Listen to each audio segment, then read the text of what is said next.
I am always chasing a great sunset. They're the best free light show in town. They're the most popular thing of anything that I photograph. Not hard to shoot a great sunset, but I have some tips on how you can shoot better sunsets on today's episode. Stick with me. Those tips: composition, timing, moving around to get the right angle, and having a great subject in your foreground like a pier. I'm a little partial to this one, the Manhattan Beach Pier. I think it's the best looking pier in Southern California, but I could be biased. The first thing you want to do when you shoot a sunset is figure out where to stand. I'm here in Manhattan Beach. This is where I live. I've shot hundreds of sunsets here.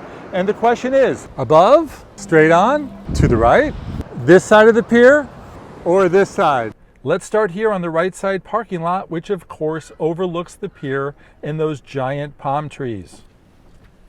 I like the overview of the right parking lot, but the palm trees are a distraction. There's so many of them. Do you keep one or two of them in there, or all four, and raise your camera to get the top of them? Unless you can crop them artfully, they get in the way.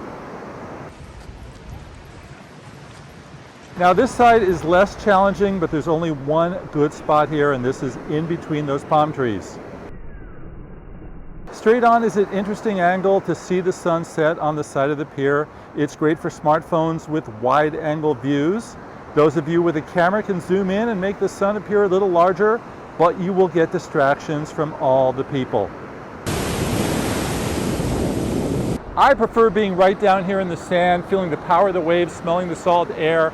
You get a great view, but check it out. The best view is on the left side, not on the right side, because then I can capture the sun and the pier in my shot.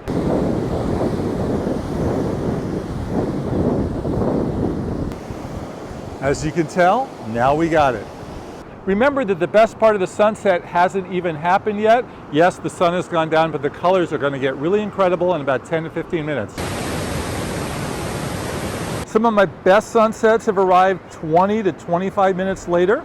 For instance, at the end of the year, the city of Manhattan Beach dolls up the roundhouse with the colored Christmas tree lights. And if you stand in the right place, you can pick that up along with the green reflection on the water. Pretty cool, right? As far as camera choice goes, I love my Sony and I love my iPhone. There's just something about shooting a big, wide expanse of the sunset and seeing those great colors.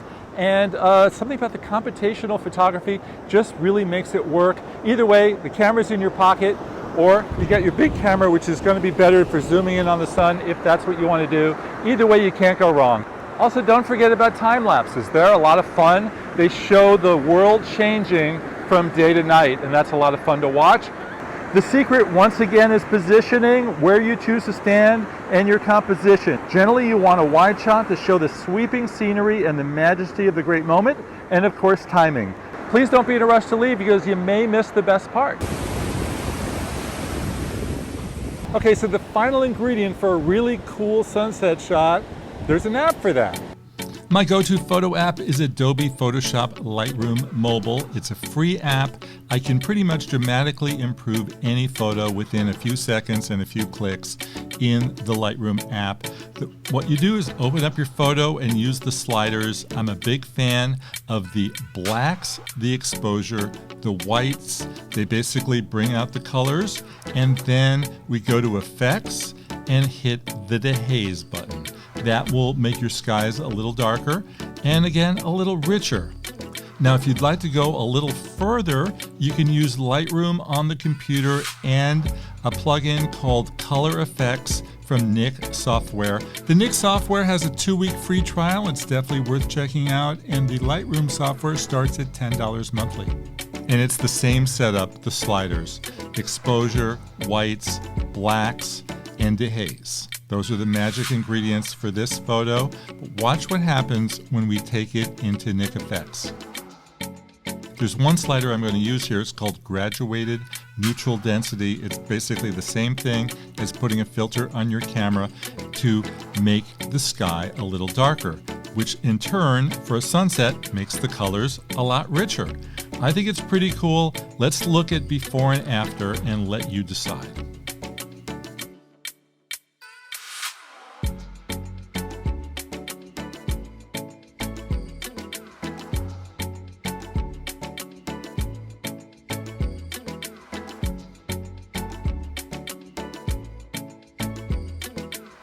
What's your favorite sunset technique? I'd love to hear from you. I'm at Jefferson Graham on social media, Instagram, Twitter, YouTube. I'd love to hear from you. And you know what, everyone? I'll check you on the next photo walk. Bye-bye.